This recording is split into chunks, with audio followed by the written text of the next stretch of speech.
Hello everyone and welcome back to Be Bright. Today we are going to do the worksheet number 34 for the class 10th and the subject is English.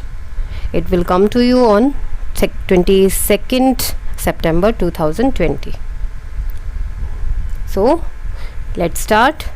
Hello children, hope all of you are enjoying these worksheets and are keeping them safe. Children आप ये बहुत ही enjoy कर रहे होंगे ये worksheets और इनको अच्छे से आप सेफली रख भी रहे होंगे. Here are some fun facts about rules around the world. और यहाँ कुछ फन फैक्ट्स दिए गए हैं, मतलब ऐसे रूल्स जो बहुत ही फ़नी लगते हैं पूरे विश्व में. तो फर्स्ट पिक्चर में हम देख लेते हैं. Do you know that it is illegal to drive a dirty car in Russia? Russia में आप गंदी कार चला ही नहीं सकते, ड्राइव ही नहीं कर सकते हैं. और in Oshawa Ontario it is against the law to climb a tree. एक पेड़ पर चढ़ना गैर कानूनी है, मतलब पुलिस आपको पकड़ लेगी. Third, don't frown. In Milan, Italy, it is illegal for citizens to frown in public unless they are at a funeral or visiting someone in the hospital. आप देख रहे हैं इसमें don't frown means होता है जब हम अपनी त्योरियाँ चढ़ा लेते हैं, हम थोड़ा सा डिसअप्रूवल की स्टेट में होते हैं. मतलब ये जो एक्सप्रेशन है ये इलीगल है इन इटली एंड इन मिलान. अगर आप पब्लिकली करते हैं तो वो गलत है, अगेंस्ट द लॉ है. हाँ, अगर किसी फ्यूनरल में है, किसी की डेथ हो जाती है और उसकी आप शव यात्रा में अगर आप जा रहे हैं या आप हॉस्पिटल में किसी से मिलने जा रहे हैं तो वहाँ उनको एक छूट दी हुई है. Then it is illegal to chew gum in Singapore. और सिंगापुर में जो च्युइंगम चबाना वो इलीगल है, अगेंस्ट द लॉ है. एंड फोर्थ, ये fifth one, it's illegal to feed pigeon in Venice. और वेनिस में कबूतरों को दाने खिलाना ये इलीगल है. तो आप देख सकते हैं ये कुछ फैक्ट्स थे जो बहुत ही फ़नी लगते हैं, जो हमारे कंट्री में बिल्कुल एक नॉर्मल सी एक बात है, वो वहाँ वो अगेंस्ट द लॉ है. Okay, we use the modal must when it becomes your duty to do something. और हम इसमें कौन से मॉडल का यूज़ करते हैं? मस्ट का. जब हम हमारी कोई भी ड्यूटी हो, हमारा कर्तव्य हो, you are obliged to do it. और आपको उसका जो है आदेश आपको मिला है, आपको वो चीज़ करनी होती है. You are not allowed to do it as it is against the rules और इज़ फॉरबिडन. या कोई ऐसा काम जो अगेंस्ट द रूल्स हो या वो काम जो है उसकी मनाही होती है, तो वो आप उन सेंटेंसेस में आप मस्ट का यूज़ करते हैं. Here are the two examples of to help you understand the usage of must in a sentence. यहाँ दो एग्जाम्पल्स दिए गए हैं और आप ये देख लीजिए, इसमें हमने मस्ट का यूज़ किया है. You must not swim in that river. It is full of crocodiles. इस रिवर में तुम्हें बिल्कुल नहीं तैरना है. मतलब ये ज़रूरी है कि तुम नहीं, क्यों? क्योंकि वहाँ क्रोकोडाइल्स हैं, मगरमच्छ हैं बहुत से. तो ये आपको इसमें क्या है, ये ज़रूरी है कि आप उसमें तैरने के लिए ना जाओ. Second is I must wear a uniform when I am on duty. जब मैं ड्यूटी पे हूँ तो मुझे अपनी यूनिफॉर्म ज़रूर पहननी है.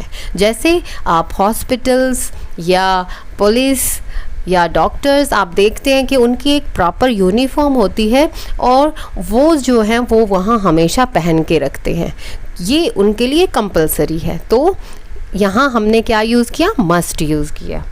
Okay, now it is time to practice. Task to do, complete the given sentences by choosing the suitable modal. और यहाँ मॉडल का यूज़ करना है सूटेबल, आपको 2 ऑप्शंस भी दिए गए हैं और उस सेंटेंस की सेंस को देख के आपको मॉडल का यूज़ करना है। First is these days we dash wear a mask when we go out, must और should.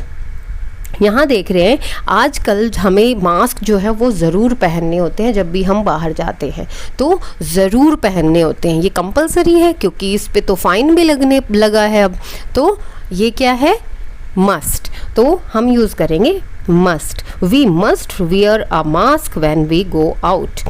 Second is a shield dash must or should be worn if you need to come in contact with a corona patient। जब आप किसी corona patient के contact में आते हैं तब आपको क्या पहनना चाहिए, क्या ज़रूर पहनना चाहिए, शील्ड पहनना चाहिए। शील्ड जो है वो पूरे फेस को कवर करती है। यू डैश कैन और have to wear a shield if you go to the market. अगर तो यहाँ हम यूज़ करेंगे can. You can wear a shield if you go to the market.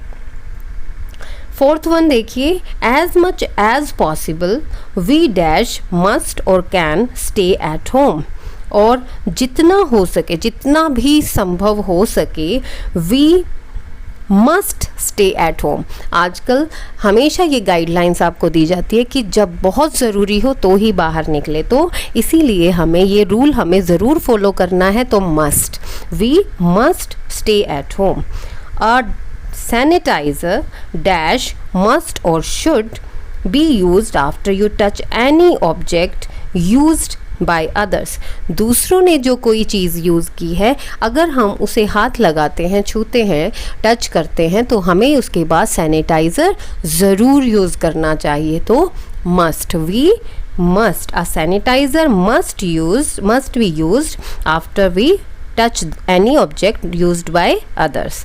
Then 6th one is to be safe, carrying your own water bottles is a dash। यानी या तो must या mustn't. Mustn't means must not. Bottle लेके जानी ज़रूरी है क्योंकि हम किसी और के छुए हुए ऑब्जेक्ट्स को हम उसको यूज़ नहीं कर सकते, तो वो क्योंकि वो सेफ नहीं है।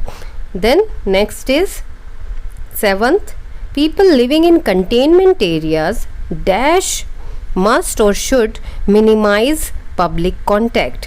जो कंटेनमेंट जोन्स हैं, जहाँ बहुत ज़्यादा ये फैला हुआ है कोरोना, तो वहाँ उन्हें ज़रूर जो है वो कम से कम पब्लिक कॉन्टैक्ट यानी कम से कम मिलना चाहिए। तो must minimise public contact. Next is washing hands regularly must be ensured. और हमारे वॉशिंग हैंड्स मतलब हाथ जो धोने का काम है, बार बार हाथ हमारे ज़रूर धुलने चाहिए, तो must be ensured. 9th option देखिए, 9th क्वेश्चन देखिए, you dash try to develop a sign language to avoid try speaking all the time. हमेशा जैसे बोलने की बजाय एक साइन लैंग्वेज जो है वो ट्राई ज़रूर करनी चाहिए या कर सकते हैं। तो यहाँ हम साइन लैंग्वेज ट्राई कर सकते। Can try to develop a sign language to avoid speaking all the time. 10th one is all of us dash should or can eat healthy food to boost our immunity।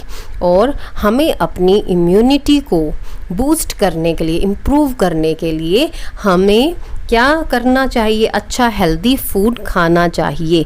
तो यहाँ हम should use करेंगे, यहाँ must या can use नहीं करेंगे, क्योंकि जो हेल्दी फूड खाना है वो हमारी चॉइस है और हमें एक एडवाइस दिया गया है।